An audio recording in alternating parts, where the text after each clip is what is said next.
us have known times of great sorrow or worry, times when we have lots of hope. Some of us have nearly drowned in the ocean of depression. We want to share with you some of the ways that we have survived despair or depression.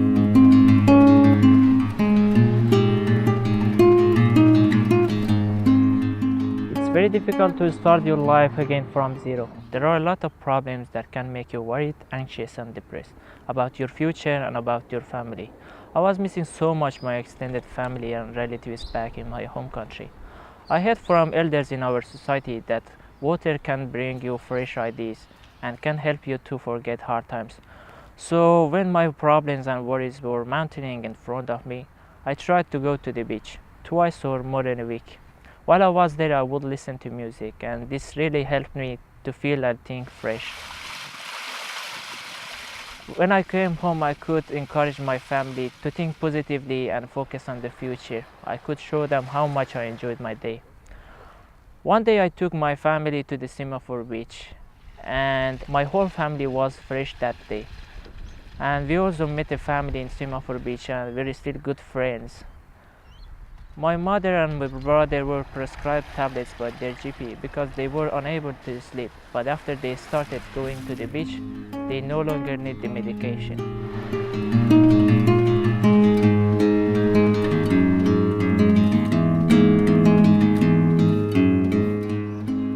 I thought that when I was in Australia, I would learn to speak English in 6 months and then finally start university.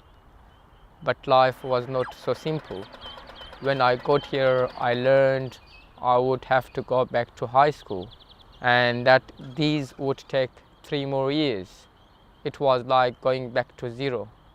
I already finished my high school in Iran. Negative things like this can get you down. They can steal your confidence. They can bring disappointment and make you think of yesterday. It is easy to become withdrawn and so hard to leave the house. Then I realized that at a high school I would not only be doing secondary studies, which I had completed in Iran, I would also be doing life studies. I would be learning about life, and perhaps what I learned could help others. This has now come true. The most important thing I have learned through these life studies is patience. There is a saying in our culture, you cannot travel 1,000 miles in a single night. This is a helpful phrase. During this period of life studies, I'm learning patience. I have also learned the importance of having more than one goal, as well as having your main hope, have another one, a smaller one at the same time. This will mean that after every failure, there remains a hope of success. Not everyone can be a doctor, a dentist, or engineer. Doctors and dentists need patience. Patience jobs are just as important or even more important. Every engineer needs laborers to make the buildings. Society needs all of us together.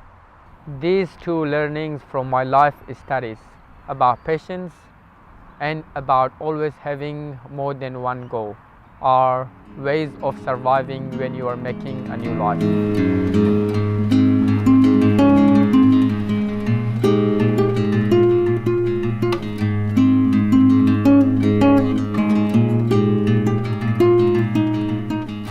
I haven't seen my homeland yet, but I never forget my ancestors. I've learned so many things about them, about their suffering and achievement. When they are happy, then I'm happy, and when they are sad, then I'm sad. I read so many history Afghan books. We learn from the failure and the success of our history. What made certain kingdoms rise, then crash and disappear? We can learn from our ancestors and apply their knowledge in our daily life, here and now. From this history, I've learned to respect people from different culture, religion, and societies. This respect builds relationship, and this relationship builds friendship. This friendship brings harmony, and this harmony brings peace. This is what I have learned from the history of Afghanistan. This is what I have learned from our ancestors. This learning gave me guidance.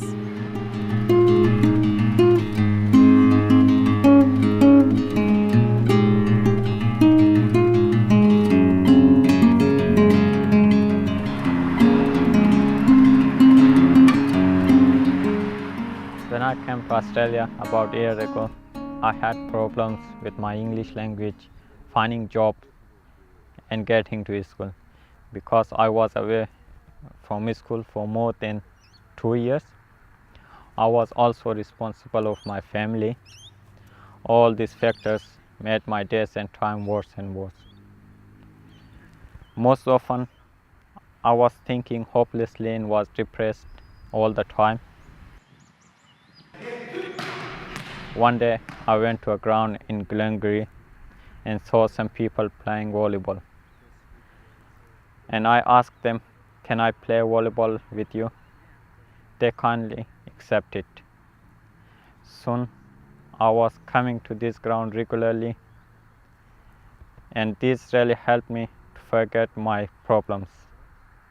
When my body was tired and needed rest, I no longer needed medication, and my mind could forget that. Gradually, my confidence started to come back, and now I'm making much progress towards my dreams.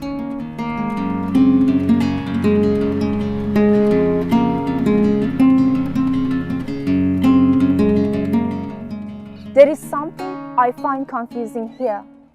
Our government leads people into depression and tries to assist them out again. Surely we must stop leading people into depression. I'm a youth ambassador for the children out of immigration detention. We can take action together and prevent other people's depression.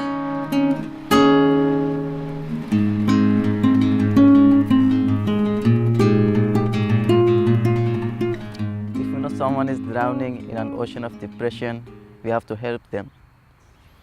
I try to find my friend's passion and then give them the tools to put their passion into action. I had a friend who was really struggling in school. It was really getting him down, but I knew that back in Afghanistan he had the skills. I encouraged him to use these skills to become an electrician, to get certificate, to get a job and set up his own business. He didn't have to stay in school to do this. He could use another pathway for his passion. Now he's laughing at me for still being in school. We're both following our passions. These are some of the ideas and skills that are helping us to survive the ocean of depression. After each darkness, there is light. After each night, there is day. If you're drowning, we hope this word reach out to you.